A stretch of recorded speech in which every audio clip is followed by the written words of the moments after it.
And we are live once again with Victor Escalante live.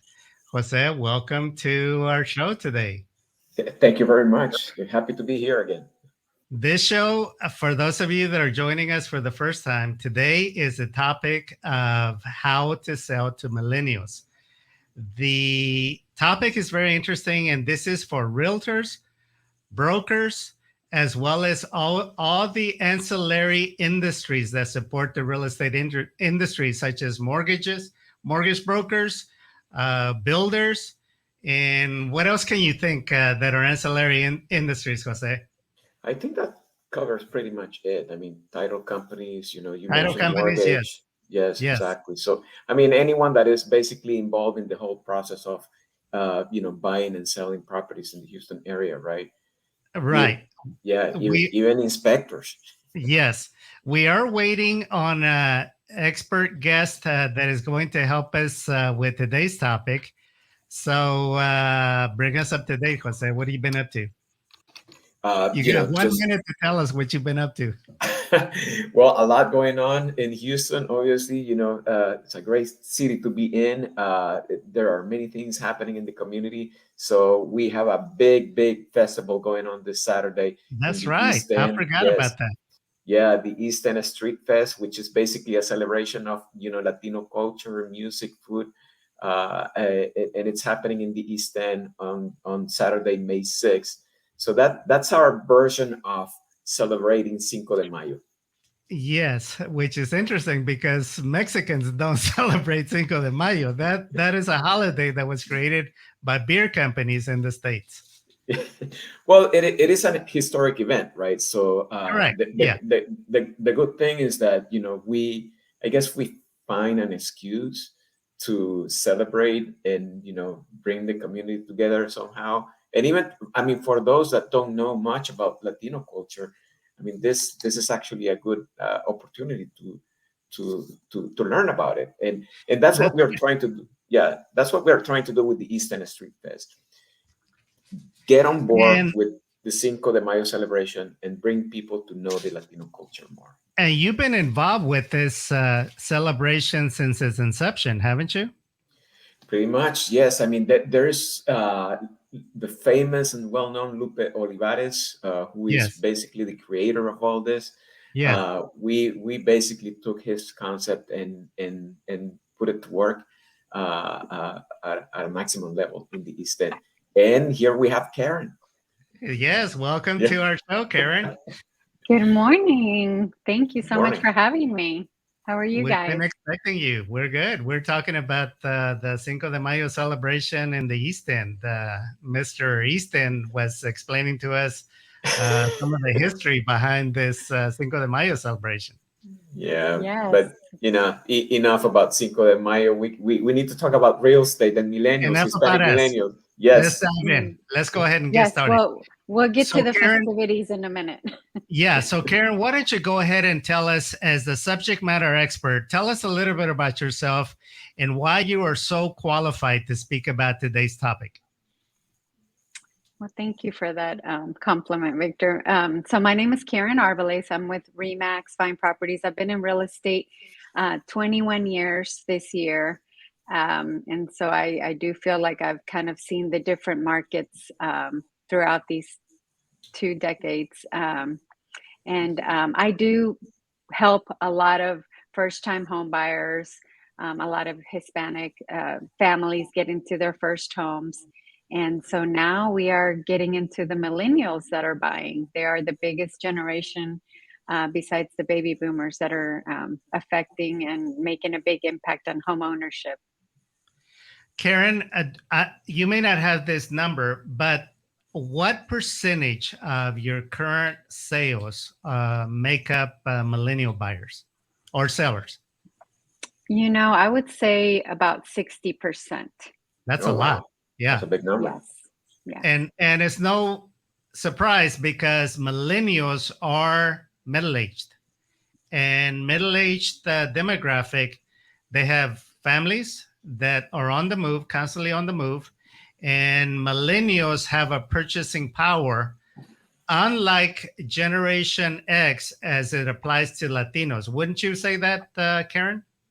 Yes, absolutely. I definitely agree with that. I think that, the demographics show right now, like I said, that it's between baby boomers and millennials that are kind of um, going into the, real estate market. And millennials are very well educated, prepared. They're, in the know of it all. And so they're ready. They are ready to become homeowners.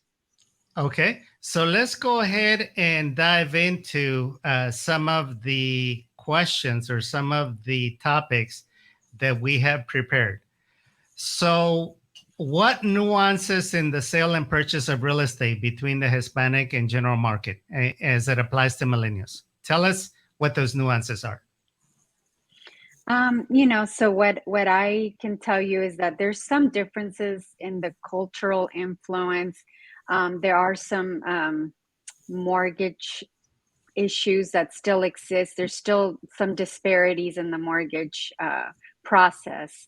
And so I think that the more we educate and the more information we can share, the more we can close the gap on the mortgage disparities, for sure.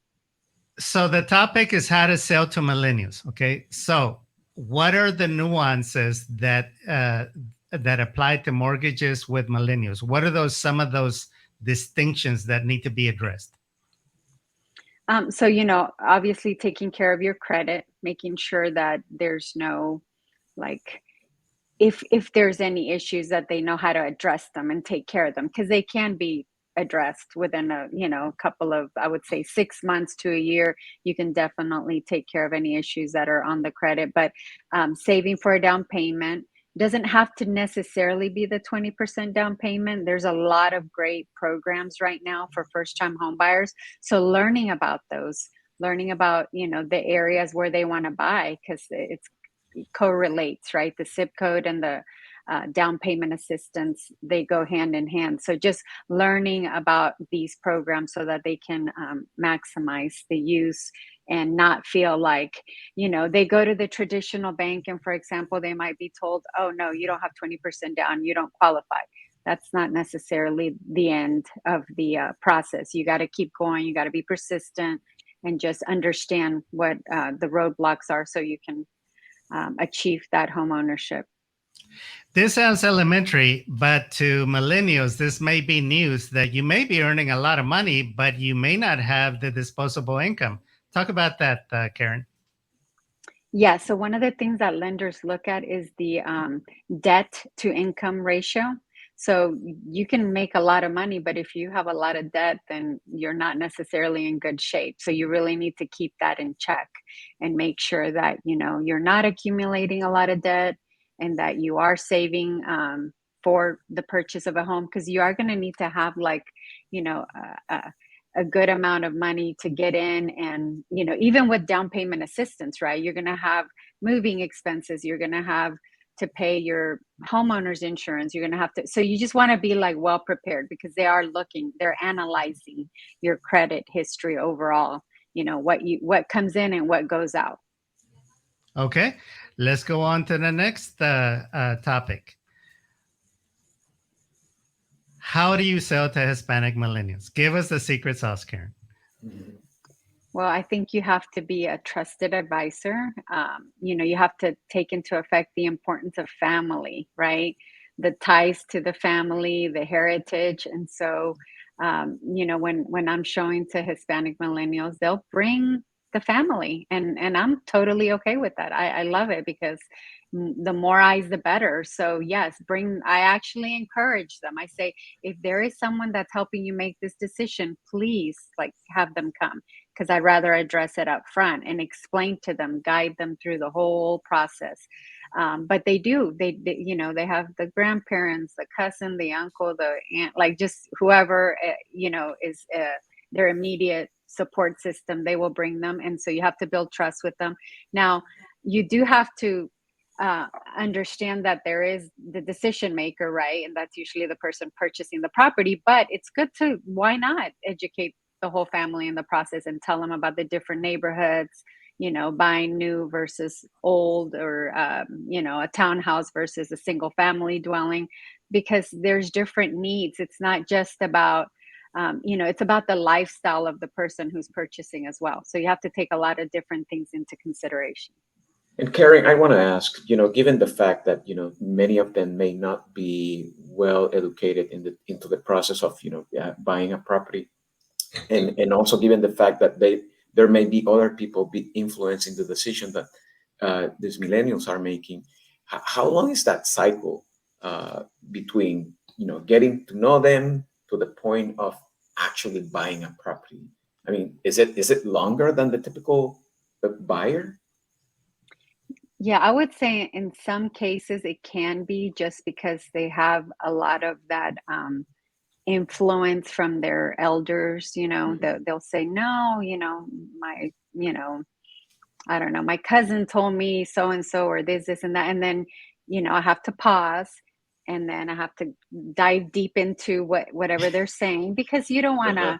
to, you want to validate their feelings, concerns, or issues, and say, okay, well, see, look, how this is handled. There's either insurance for that, or that's not necessarily the case to this specific neighborhood, or you kind of walk them through the whole process, whether it's related to HOAs, anything, really. So you do want to give them the respect that they deserve, and help them understand what they're saying versus what the reality is.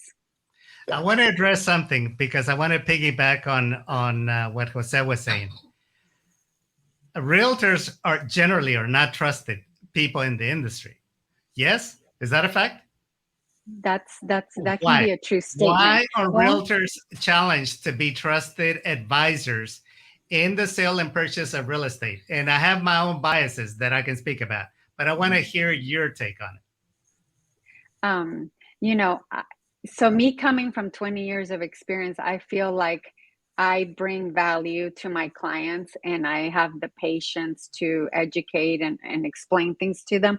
But with that said, there's a lot of realtors coming into this business.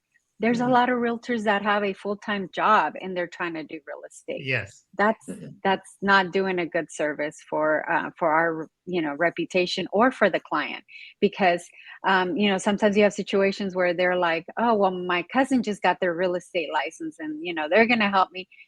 Well, this is the Yeah. biggest purchase of your life. You really need to make sure that that they are knowledgeable about real estate. And so it's important to have someone who has experience, who knows the area, who knows the contracts, who can negotiate for you. Just that alone, because some realtors are, like I said, they're just kind of flying in and flying out by day and night, and so they're not necessarily aware of everything that's happening. And there's a lot of changes in real estate constantly.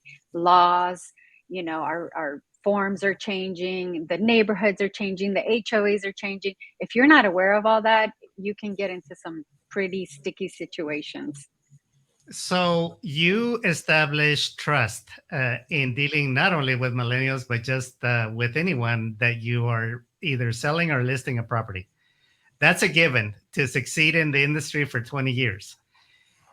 What else do you do to ensure that you sell to millennials? Because one statistic that we put up is that according to data, 7.9 million Hispanics are mortgage ready. They just need to be worked and they need to be sold. That's right. So, because I've been in this business for 20 plus years, I've had the pleasure of doing business with their parents. And so, Yes. it's kind of nice that they've seen me in their lives now for 20 years. So they're like, okay, yes, we're going to call Karen and we're going to ask her to help us through this. Usually it starts with the parents saying, why don't you call Karen and ask her? Or they call me and they say, they're ready to buy. Do you think that you can help them? And I'm happy to, because I treat them like family. I want to put them in the right place, and make sure that they're comfortable, that it's within their budget. So that's kind of how I've built the trust. And with experience, again, I've had, I'm a constant passionate wannabe student forever, and I'm always open to learning, taking courses, staying on top of the trends. So I think all of this is relevant. So Now that you trust that was, go ahead. I was just going to add that trust that was built with the parents is obviously being transferred to the. You're leveraging the trust. Yeah, that's very smart. Now you do a lot of networking as well, right? Yes, I do. Yeah. I do. Is that another form of maybe identifying prospects? Yeah, absolutely. Always, because, real estate is one of those topics that everybody's interested in, right? It's, the minute you say you're in real estate, they're like, oh my gosh, the interest rates, or, like, what do you think about this neighborhood? Or I sold here. Like, there's always a story anywhere I go. And so, and I love to hear people's stories because it's interesting, but I will always get asked a couple of questions on what do you think of this area? Or, do you know about this new development? And I'm thinking of moving in a couple of years. So that gets the conversation started, that gets the friendship, the trust built, and then from there, it takes off. So yes, networking is important. And you Yeah. play the long game to sell them, if not next month, next year, or next 3 years, as opposed to being eager beaver Karen that is just out for the hustle, that is just out for the sale. It's about Ex- establishing that relationship. Absolutely, Victor. Yes. It's about helping the families build that generational wealth, because it's a stepping stone into many other things. So you don't necessarily always buy your dream home. And I like to, help my clients also kind of stay grounded and say, listen, this might not have everything you wish for, but you know what, in a couple of years, or like, when your kids, are older and they go up to college, just depending on who the person is and what stage of their life they're in. There's Yes, different conversations. that's fiduciary responsibility in taking care of your clients. All right, so let's move on. Are Hispanic millennials purchasing homes and real estate? Why yes or why not?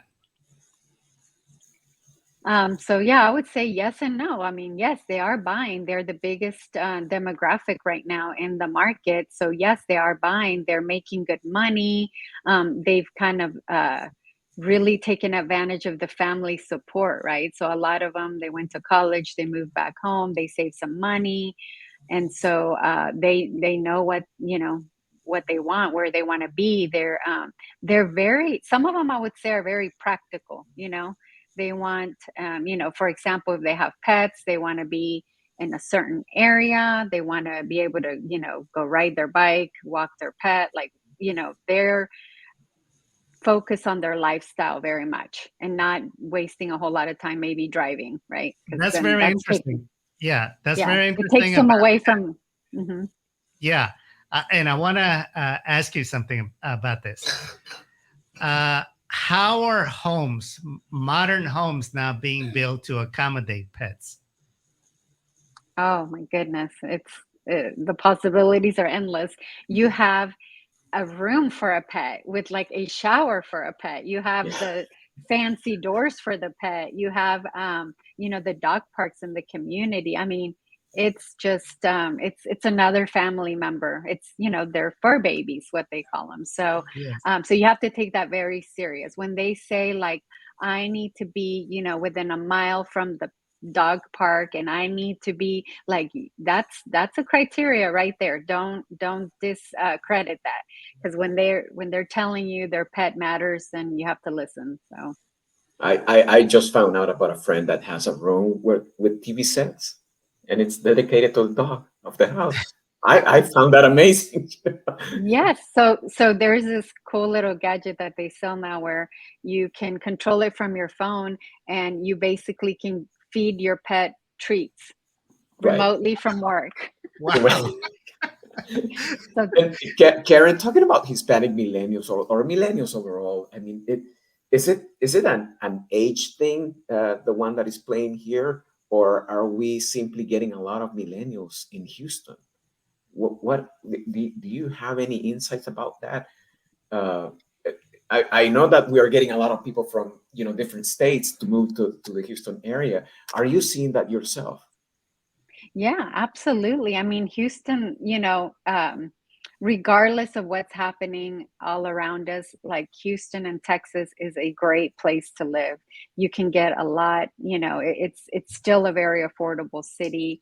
Even if prices have gone up or interest rates have gone up, you can do so much more with your money. So yeah, I do feel like that's driving more millennials here.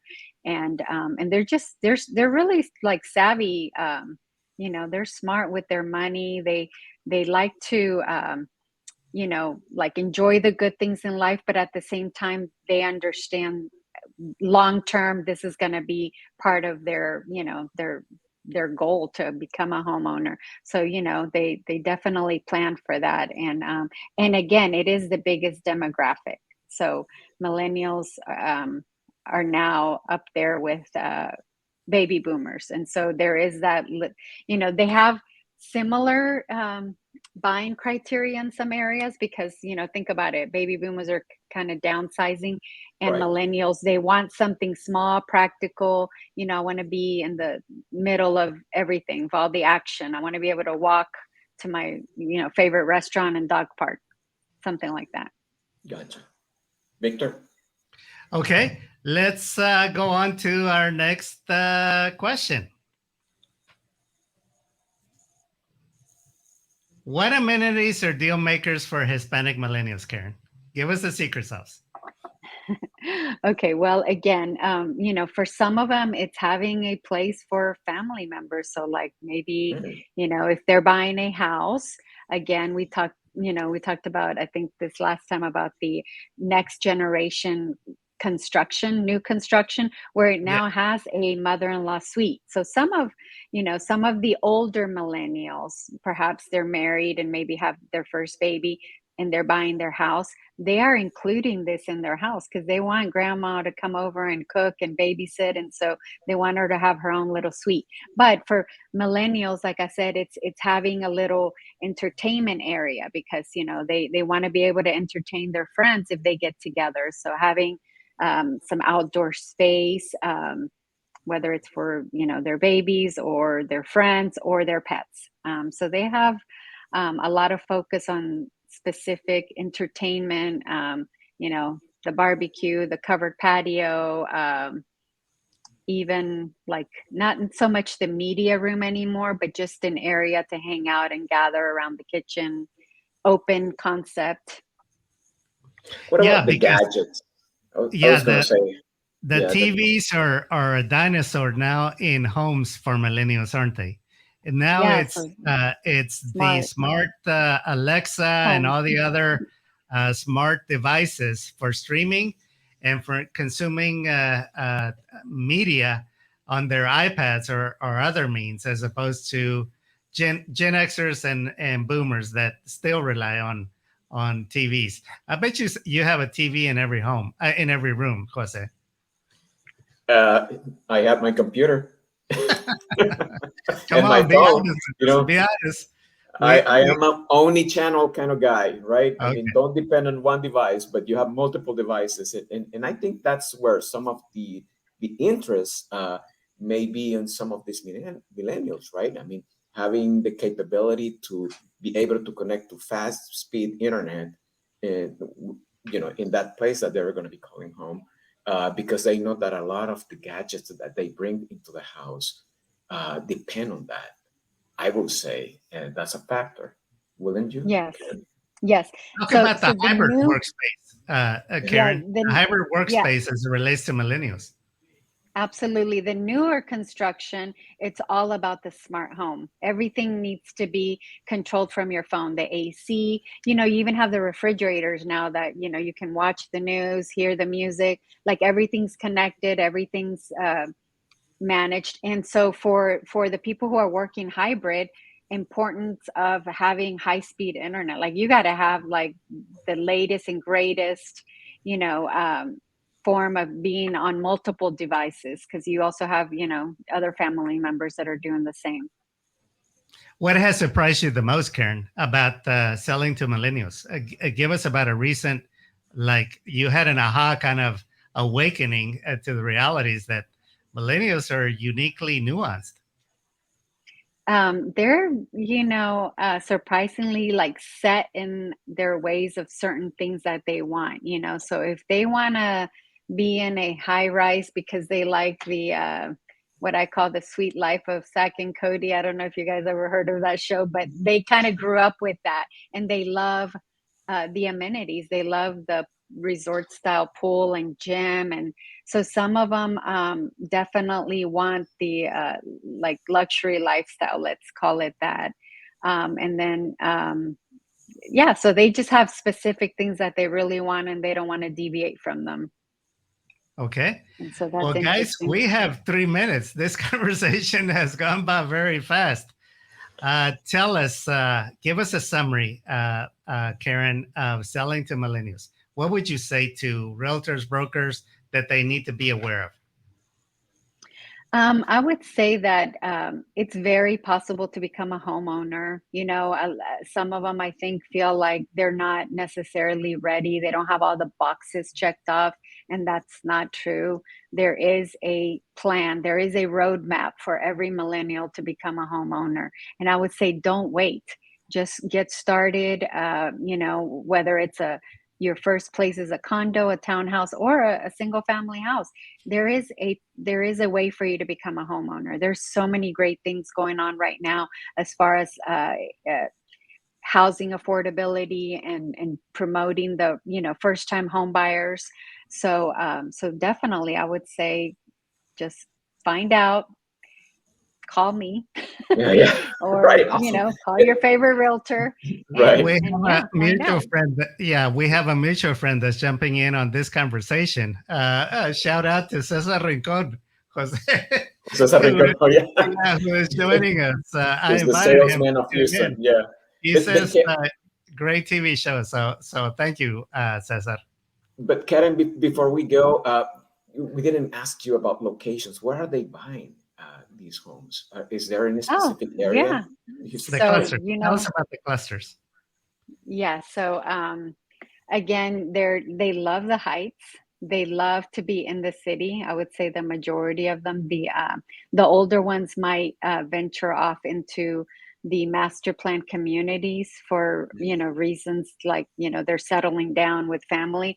But for Right. the most part, they love to be in the city, and they just want to be able to go to all their favorite places without having to drive too far, even if they can walk or ride their bike. But I would say the most popular place is the Heights. Yeah. So I've had the pleasure of selling a couple of properties out in the Heights, and they're really nice. It's a good spot for them. So yeah. Again, I'm Any final happy to words? answer any questions. Yeah, be sure to connect with Karen. We'll put in the show notes.